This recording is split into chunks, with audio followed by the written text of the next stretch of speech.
how many people are we leaving on the sidelines because for years, it was all about you had to have the piece of paper. You had to have the degree. You had to have, that was your ticket to entry. And what I find interesting about this is if we all sat back and really look at our career descriptions, look at our job descriptions and ask ourselves, do we really need a degree for that one? And so that's something for me where if I'll give you a great example of this. Let's say we're hiring for an assistant project manager, okay? Mm-hmm. If a person has a liberal arts degree and this person over here has worked 2 years at the same fast food restaurant, which one of those people is actually more valuable? I'm going with the person who's been in 2 years at the same fast food place, given the amount of turnover, the lunch crowd, the dinner crowd. That person is far more valuable than someone's got a liberal arts degree. What the hell does that tell me? So my challenge right now in society is looking just how are we going about doing business and in the way we're approaching people. I love that. So relative to that, inside of hiring, how much weight do you put on sort of value assessment or character assessment versus resume and practical experience? Oh, Brad, excellent question. So it is well known. I'll go into interviews and I'll sit down and somebody will say, well, did you have a chance to look at my resume? No, I've never looked at a resume. I couldn't tell you where I've never. Well, for one, I'm the last person people interview with. So fact of the matter is, if you've made it to actually sitting down with me, our team, they've looked at your resume. They know, so no, I'm going in strictly out of character. I want to have a conversation. I want to find out what's the biggest challenge you've overcome in life. I'm looking more like you nailed it for a character assessment versus where you went to school. I remember one time we attempted to do a group interview, one time, first and last time, years ago. And I remember I went around the room and I asked each person, why do you feel that you're in the room? And one lady said, because I went to Yale. And immediately I remember thinking to myself, yep, you will not be working here, because if you just think because you went to Yale, that's how you got into the room. No, it's, Brad, I'll put it this way. I've got 4 kids, 9, 7, 5, and 4.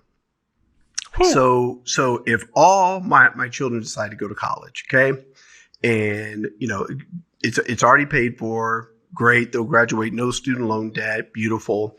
So their role when they go to college is going to be go to class, then go to the library and study, go home, sleep, get up, do it again. They won't need to work, blah, blah, blah. So here's the thing. And I'm saying this about my own children. If they graduate and they get their degree, what do I really know about them? That's glorified high school. The only difference is mom wasn't there to wake you up each day. Like that's truly the only difference. So what I'm looking for again is character. Give me something that can show me where you could be a value to the company outside of, okay, you went to class, you studied, you passed the test. Right. Well, and I guess relative to character, and by the way, hiring is one of these areas in my life where I'm consistently thinking about it, trying to get better at it. Started absolutely terrible, have graduated through the phase of mediocrity. And now I think I'm on the above average side, but still a lot of room to grow. But one of the things that I do think about college, and you hit on it, but I do think that just the capacity to follow a system and have accountability to the system of turning in the homework, showing up for the tests, making sure that you don't fuck those things up. There is value in that, right? It is indicative of some character inside you. Though certainly not everything, and certainly other people it demonstrate that character in other ways. Well, totally. And follow what I said, because let's go take a step back. Like you said, following the system, turning in the homework on time. Well, again, you did all that in high school. Truly, the only difference is if you go off to college and your parents pay 100% of your education and you graduate with no student loan debt and you didn't have to work, that is nothing but glorified high school, because you're right. It's the same system. You're just off, if you live in Austin, now you're just off at, College Station at Texas A&M or, TCU and up in Dallas or Fort Worth. So what's the difference? Mom's not there to wake you up. But no, I'm not taking anything away from people who have degrees, but there has to be something deeper than just, I got a piece of paper. Yeah. No, I completely agree with you on that front. And I went to school, but it took me 7 years. And while I was doing it, I was selling. I was learning sales and very, very aggressively pursuing sales. I might be a little bit competitive. So, but on my resume, if you look at, hey, who is Brad Weimert? We're not even talking about my degree. Yeah. No. Like that, nor would I want anybody to have that be an identifying characteristic of who I am as a person. It's not even a footnote in my life.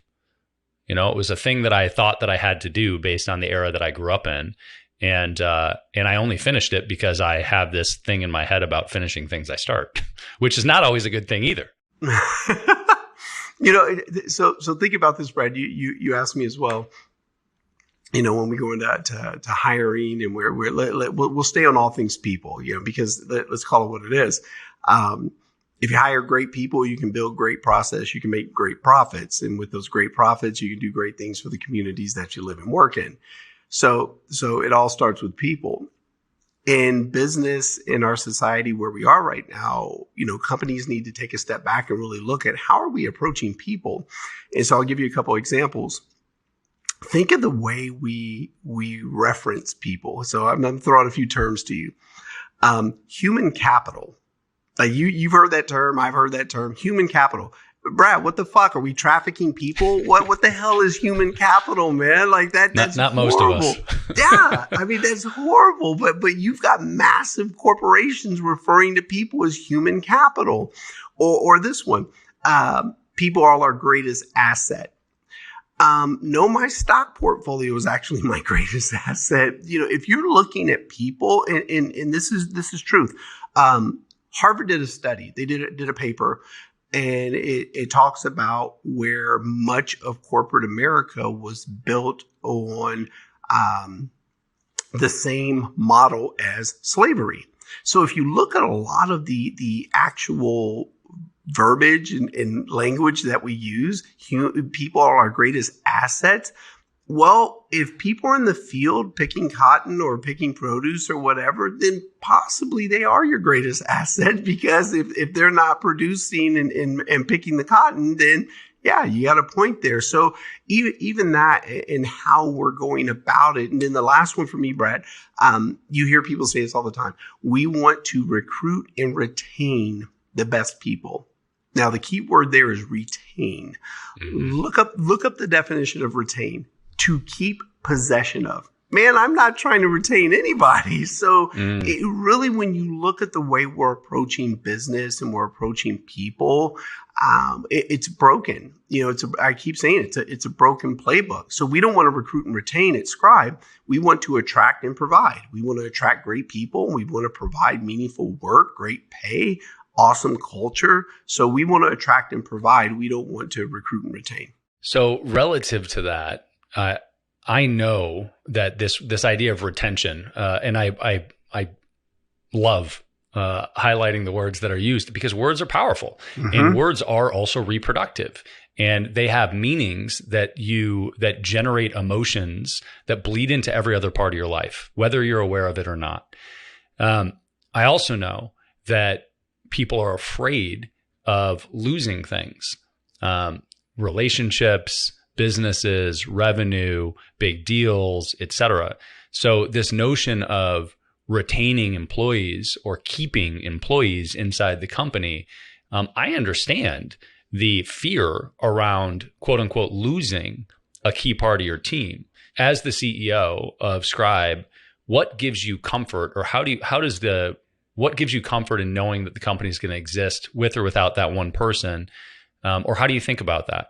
Yeah, the big piece is, and it's a little harder early on when you're a younger company and, maybe you're 10 people, 12 people, you lose someone. Yeah, that's going to sting a little bit.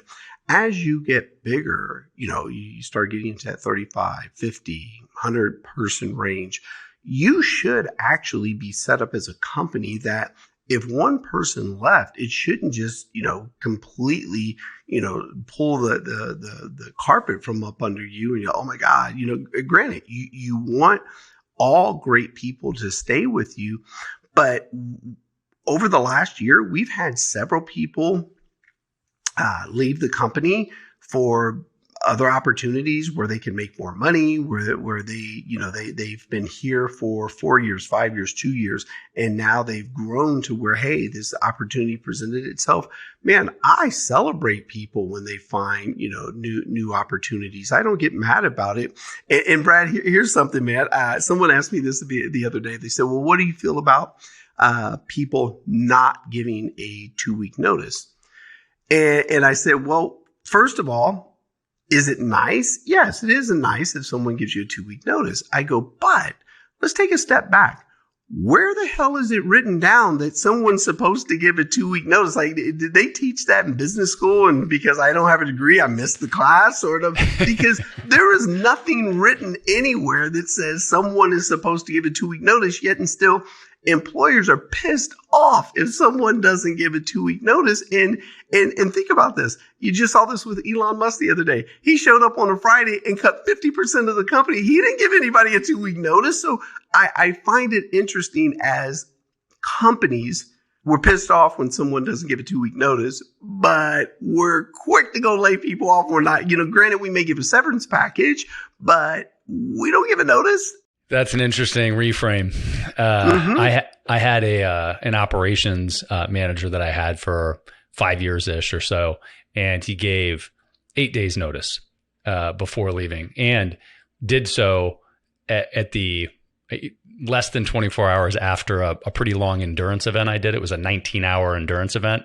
So I get back in the office, and I'm on a call from the airport to the office.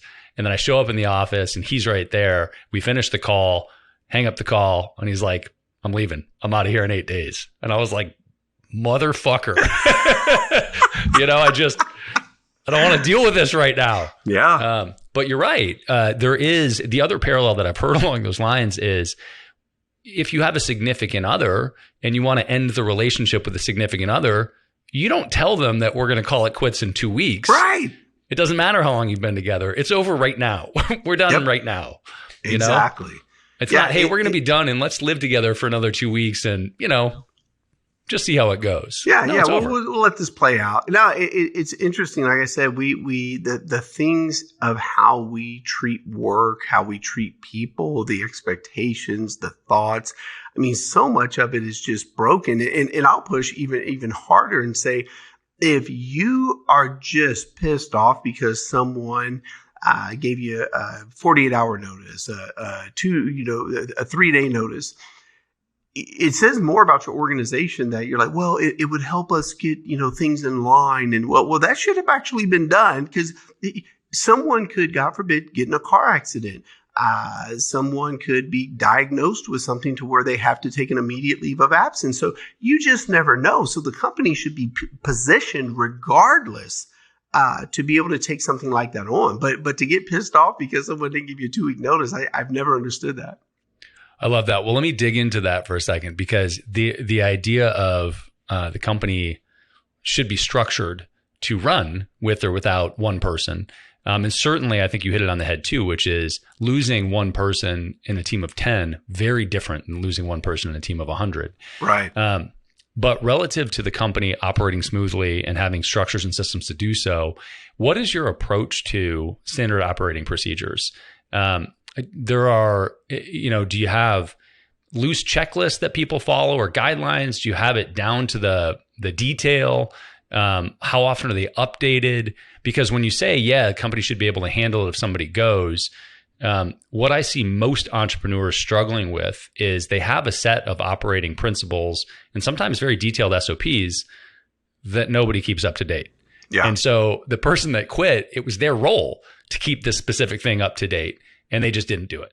You know what they say, redundancy and processes. You heard me say it earlier.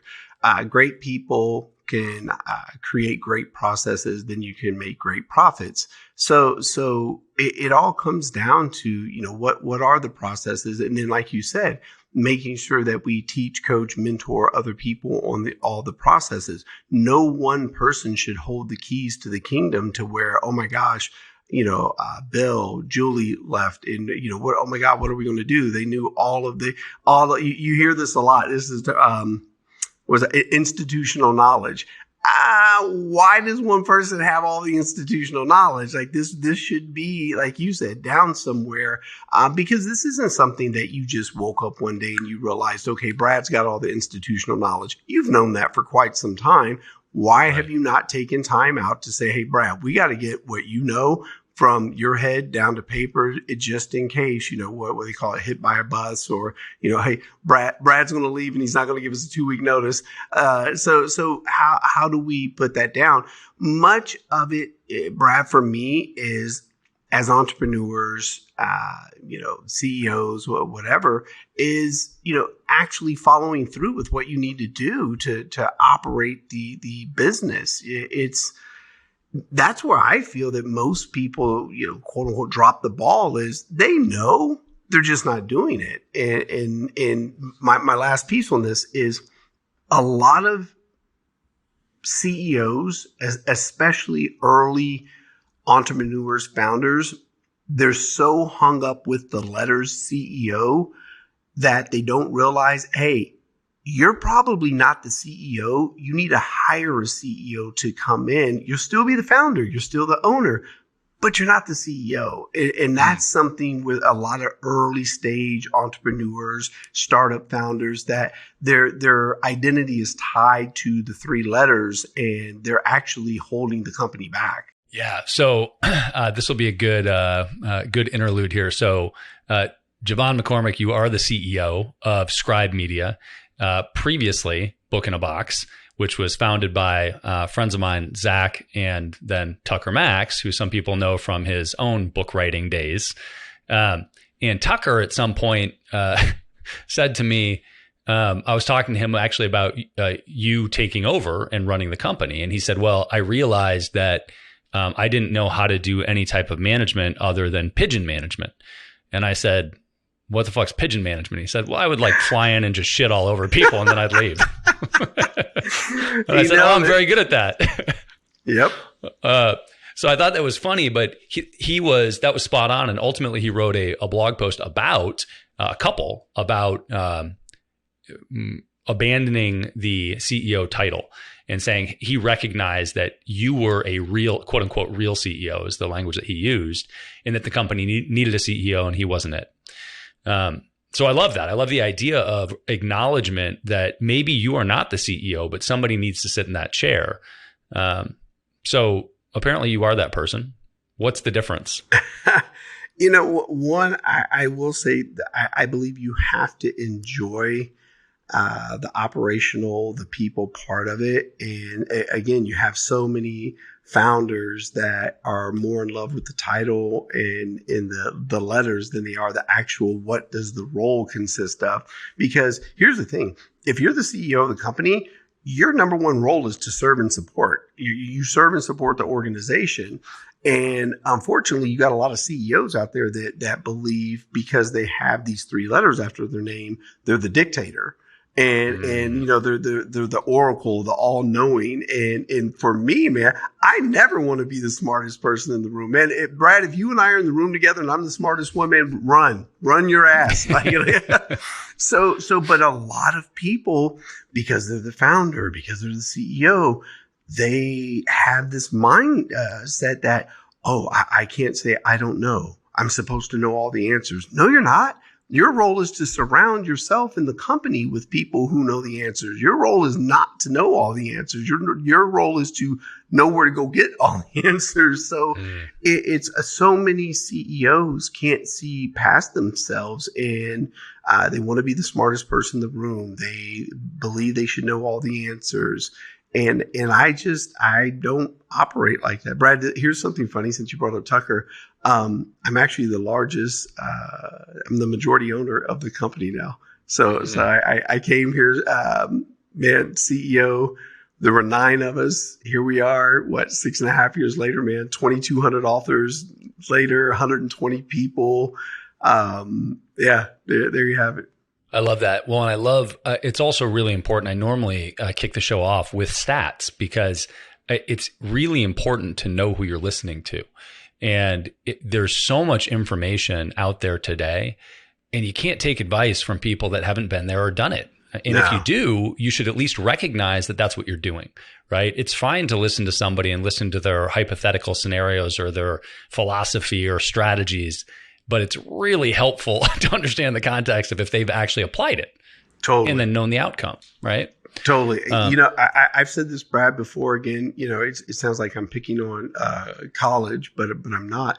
If you are an Ivy League business professor, but you've never actually run a company, you can't tell me shit. You're teaching theory. You're not teaching me actual actionable insight of, hey, here's what it looks like to cash flow, wondering how you're going to make payroll, need that last deal to close so you can, if you've not actually been in the day-to-day, you're teaching theory.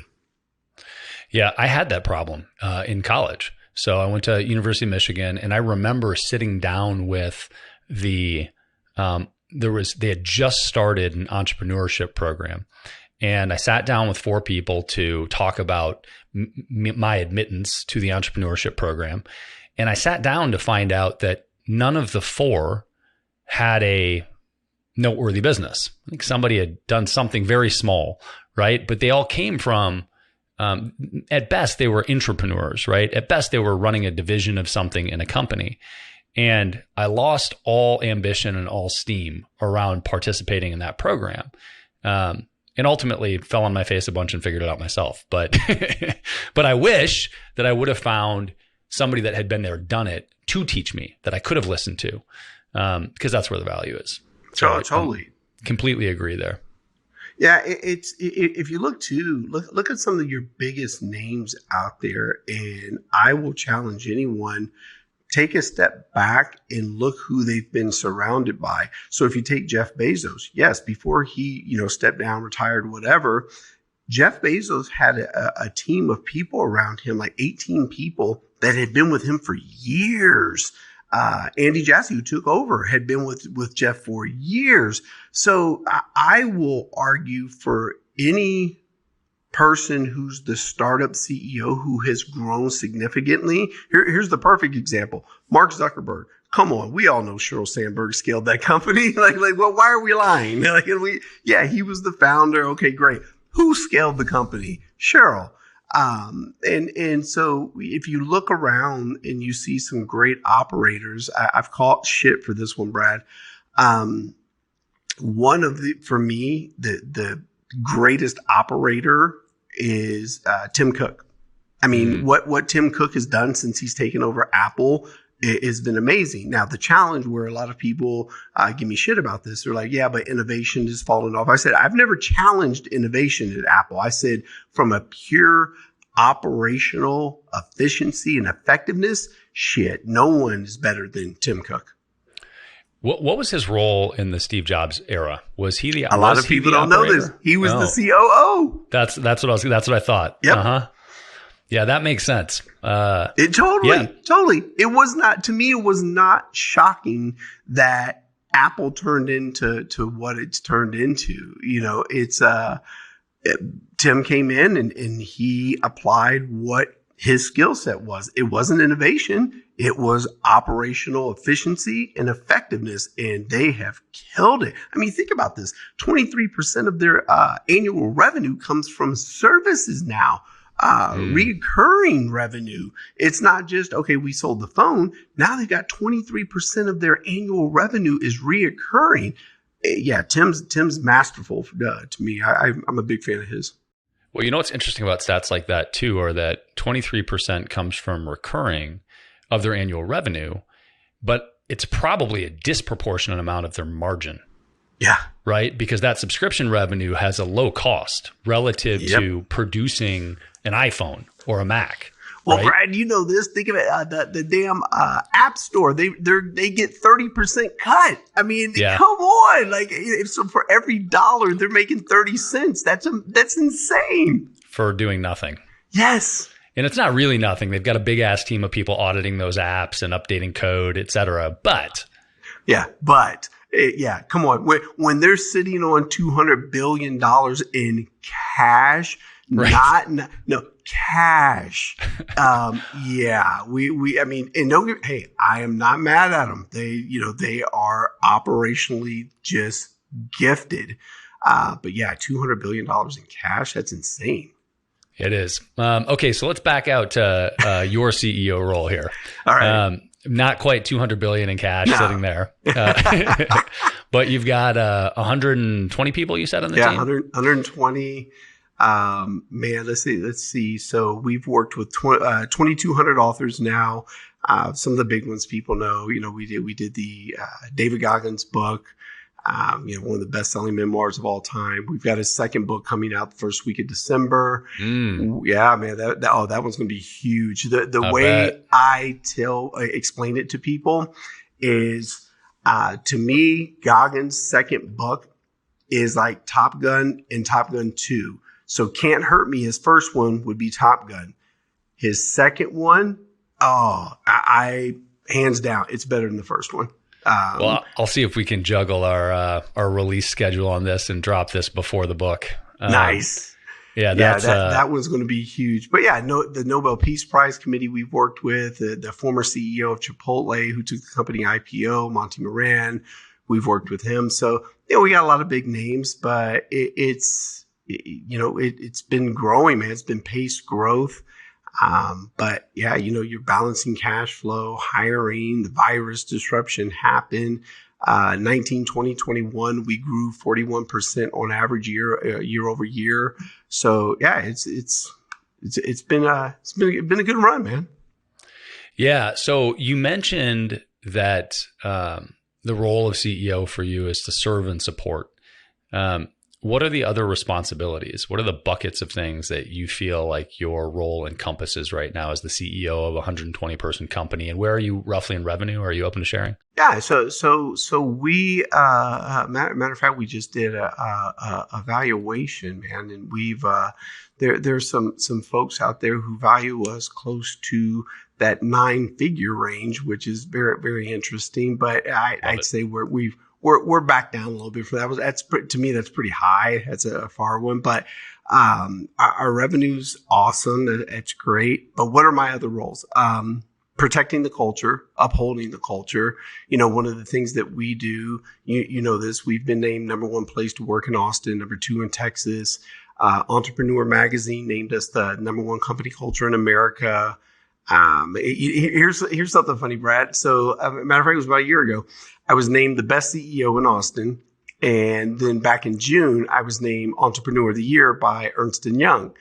And when I accepted these awards, I got up there and I laughed. And I said, here's what's funny to me is that we put CEOs on a pedestal, in my opinion. And what I mean by that is you can have the greatest plan. You can have the greatest vision. If you don't have great people to execute the plan or the vision, your plan and vision is shit. So I find it interesting how much we celebrate CEOs when at the end of the day, it's the great people I'm surrounded by that execute on the vision and the plan. So again, man, my role is to serve and support, uphold the culture, put people first. Where else can we make sure that we're taking care of people, we're listening to people, we're understanding the needs of people. So that's really where the role I play. And of course, you're in the financials, you're in your, speaking to the authors, making sure we're executing, where can we improve, where are we slipping? Let's call it what it is. Everybody makes mistakes. So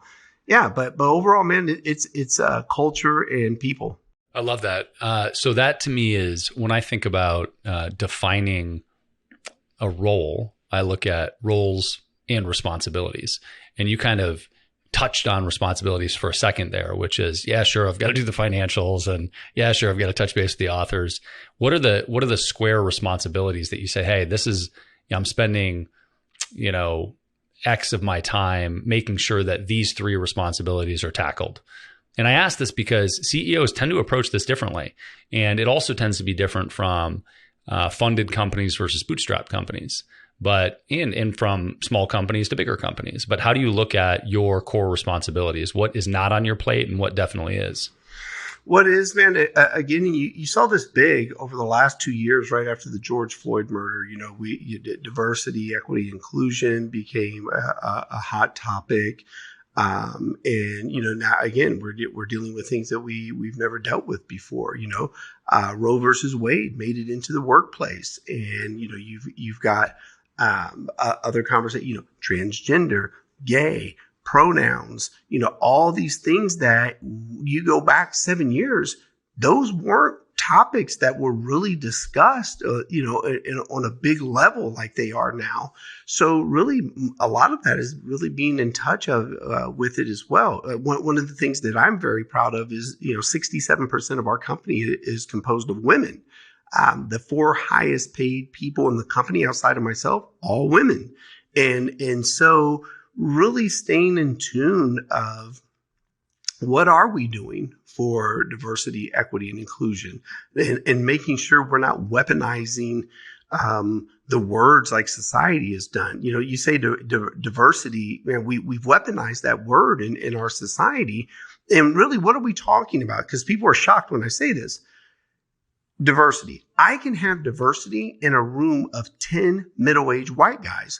Some went to college, some didn't, some are married, some aren't, some have children, some don't. And so I can have diversity with 10 middle-aged white guys. And when I say that to people, they're a bit shocked. And I said, yeah, we've weaponized the word, because at the end of the day, we're talking about one thing: people.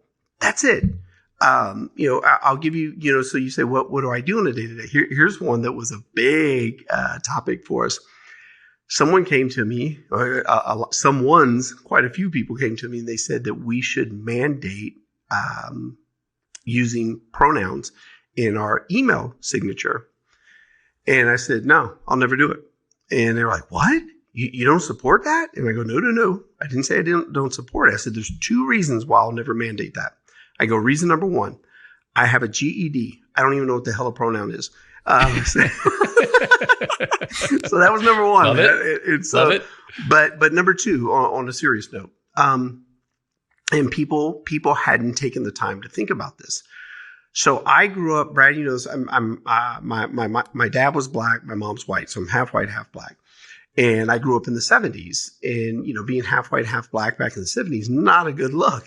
Black people didn't like me because I was half white. White people didn't like me because I was half black. And I was constantly asked this question: what are you? What are you?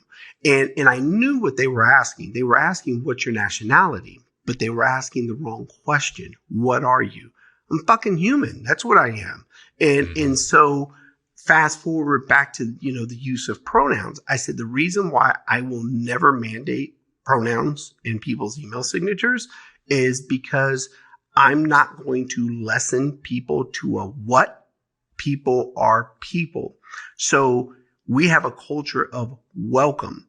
If you want to use pronouns, you are more than welcome to do so. But to mandate it, I'll never do it, because I'm never going to put JeVon McCormick half white, half black.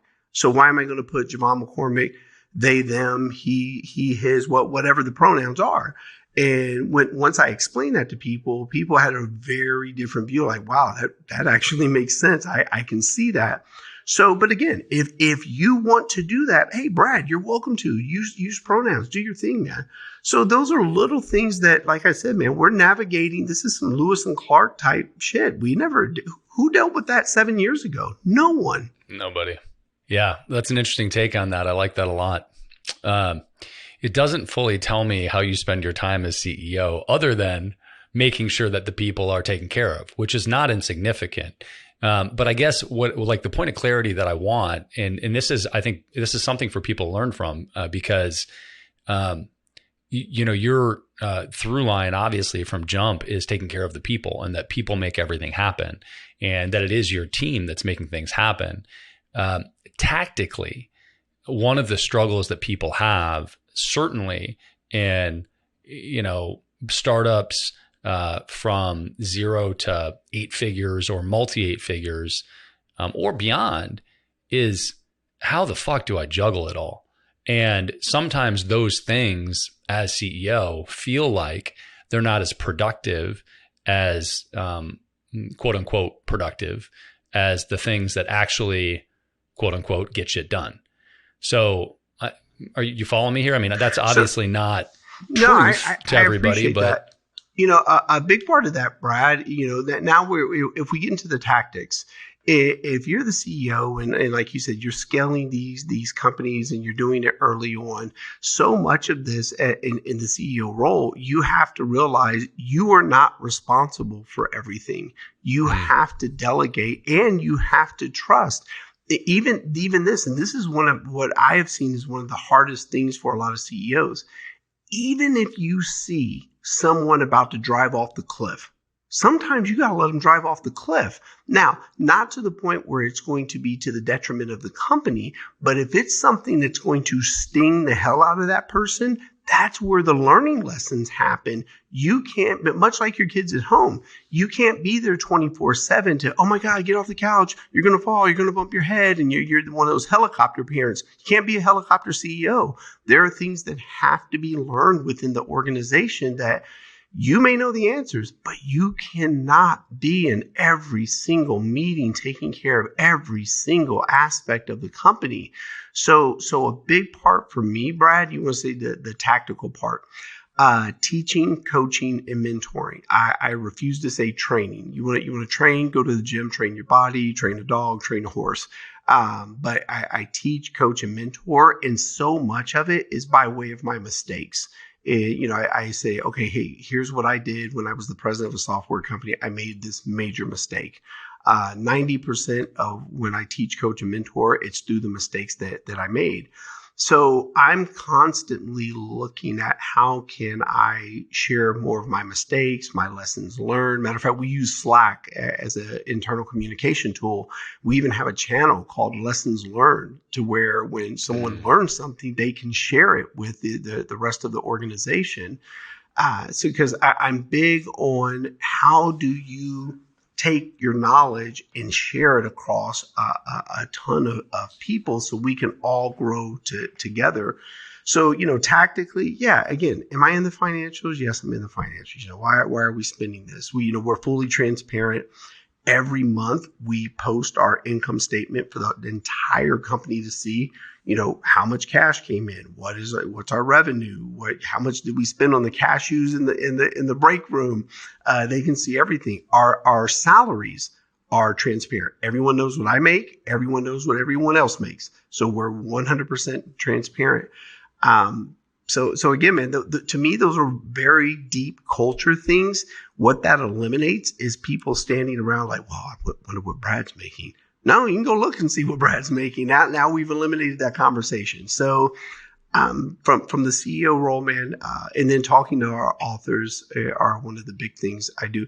And last one, Brad, because you wanted something tactical. This is a big one where I feel that regardless if you're an entrepreneur, a startup company, even if you're a Fortune 500 company, I feel like so many leaders miss this one. We as humans are always looking for the negative. So Brad, you and I will role play here. So Brad, how's everything been with you? Any comments, questions, or concerns?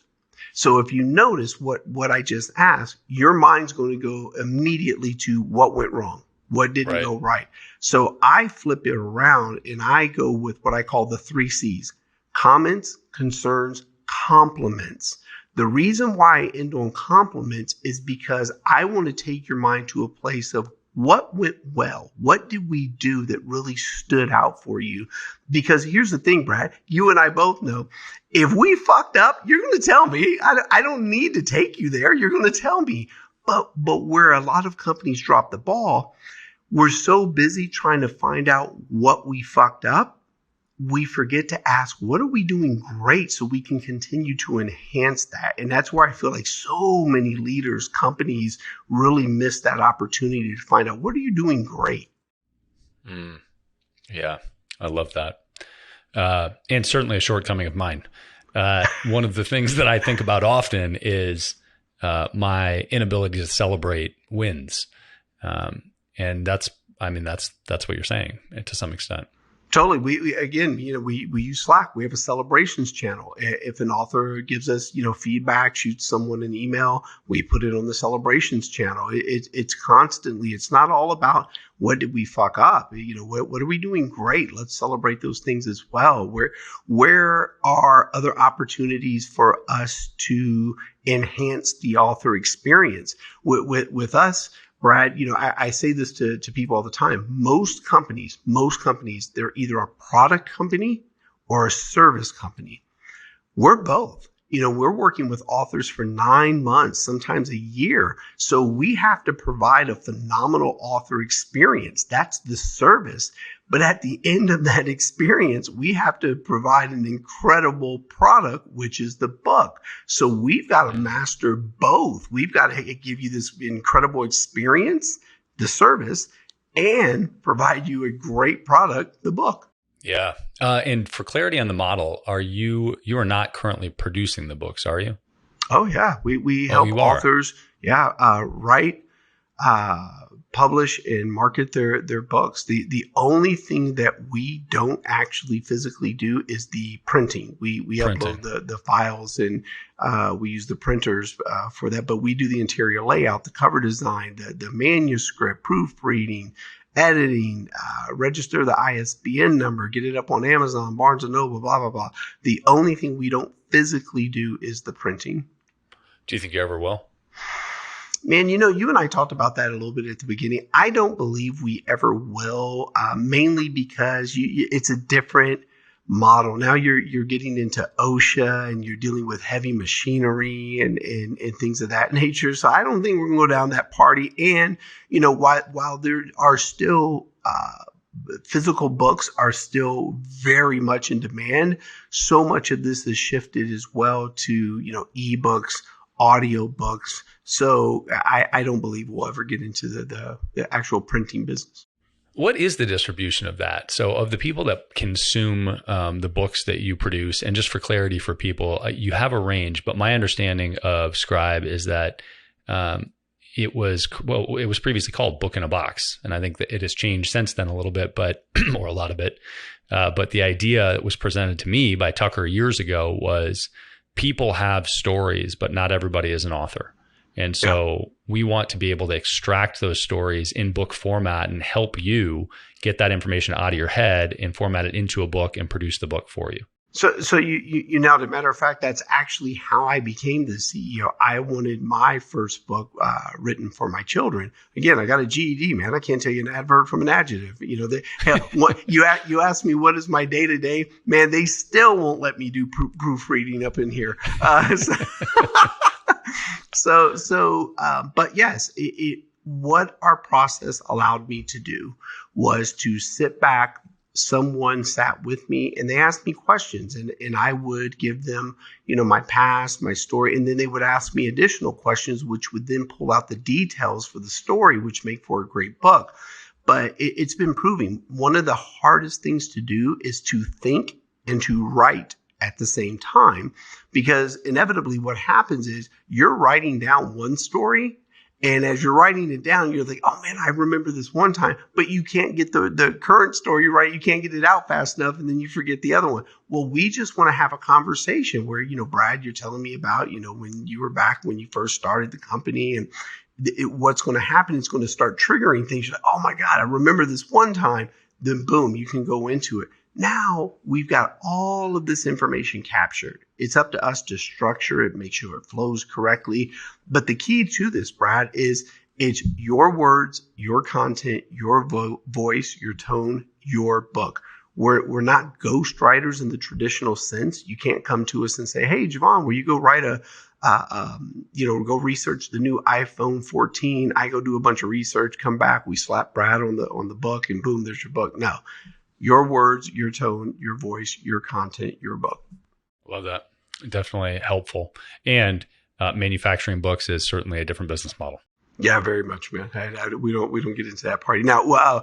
What's cool, I shared this with you. We built out our own audiobook room, and so now we're actually recording the audiobooks here.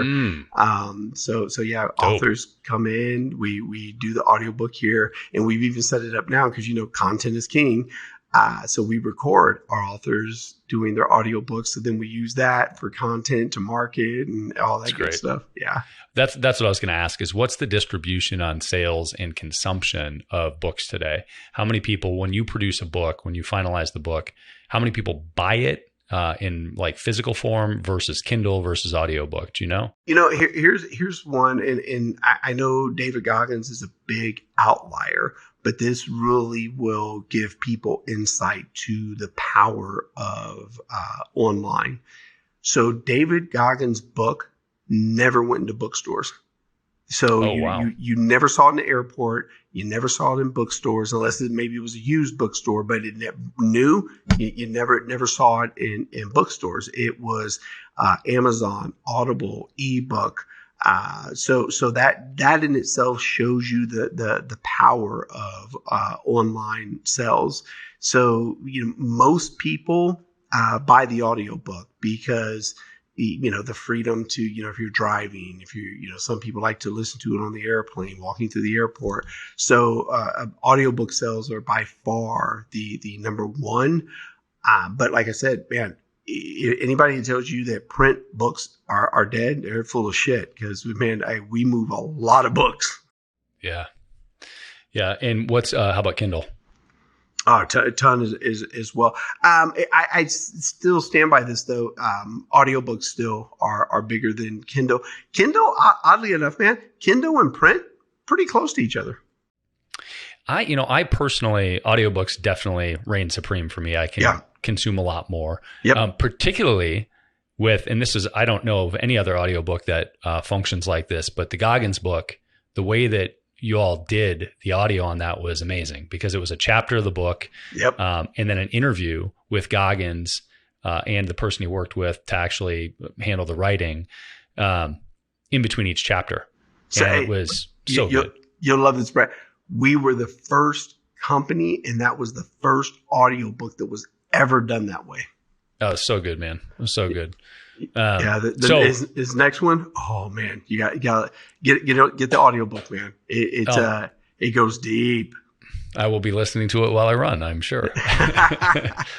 just for him and me. Awesome. So yeah, and then for me next is paper because I like the tactical experience of that over a Kindle. I think part of it too is like this sense of accomplishment of getting through the book. And I get to see how deep I am in the book when I'm reading it versus the Kindle where it's just one screen all the time. I don't know. Well, anyway. Here's where the print still wins as well. For a lot of people, maybe like a Goggins book or maybe it's a business book. A lot of people like to go in and highlight or tag a page or whatever so they can quickly get back to it. So the physical copy, that's where a big win comes in as well on the physical copies. Yeah, I like it. But, I hear about people, I have friends that use Kindle for that, and they'll highlight things in their Kindle, and then it's all indexed and searchable, and all of it's in one place. You can just go look at your highlights, and you can see how many other people highlighted this thing, right? You can look at the most highlighted things in a book, and that shit's really cool to me. That is cool. But I just need less time in front of a screen. Right. And less time, and you know what I mean? And less time in front of devices like that. Yep. Awesome, man. Well, I know we're coming up at time here and I want to respect yours, but I also want to point people towards you because I think that you've got a lot of super valuable stuff for entrepreneurs to learn from in a fun way. So if people want to find out more about you, your books, Scribe, whatever you feel like pointing to, where do they go? Man, you want to find out more about me personally? Yeah, the only real social I'm one that I engage with is LinkedIn. Yeah, again, I post a lot of my mistakes, a lot of my thoughts, questioning, business. Why do we do things the way we do them? And then, scribemedia.com, or you can go to JeVonMcCormick.com and find my books on there. And man, here's one, Brad. I'll share this with you. So my second book came out July 5th. Man, it sold out on Amazon day one. Now, we're the publisher, man. Caught us completely flat-footed. It sold out. Like, that should never happen from the publisher. But it sold out on day one, man. So that's awesome, dude. Yeah, that was awesome. It hit number 3 on Wall Street Journal bestseller list. So that was pretty cool. Congrats, man. Thank you, sir. That's great. What's the name of the book? Modern Leader. Yeah, I'm going to have to finish it because I started it and I didn't finish it, which is not a reflection of the book, more a reflection of my own capacity to keep it together. Nice. That's great, man. Well, thanks so much for carving out the time, dude. It's great to pull some things out of your brain and get them in front of our audience. My man, Brad. Hey, we're in the same city, man. You can feel free to stop by the office. I'm going to take you up on that. I tell people often when they say things like this, I say, don't say it to me if you don't want me to do it, because I am the kind of guy that'll take you up on it. Oh, come by, man. It's, you may know this. So we talked about the expansion. Unfortunately, I lead with that. So what we expanded into was hops and grain. It right. Yeah, man. So the original bar that was in hops and grain, we left it in there. So nice. It's there still has the hops and grain sign on it. But yeah, we were a little nostalgic. We left it on there, man. But yeah, you got to come check it out. That's great. I have been in that place and I'm sad it's gone. But yeah, it was really sad to see how that went down too, man, because they truly, COVID, oh man, just took them under. And it was sad to see the 18-wheelers show up and come and seize the beer vats, and it was sad to watch how that went down. But being the National Geographic vulture that I am, I went and seized the office space. I love it. Well, there's capitalism for you. Yeah, man, that's it, man. I am a capitalist through and through, man. That's right, man. Love it. Well, thanks again, man. I appreciate the time. Always good talking to you. Brad, my man, I look forward to seeing you here in the office, man.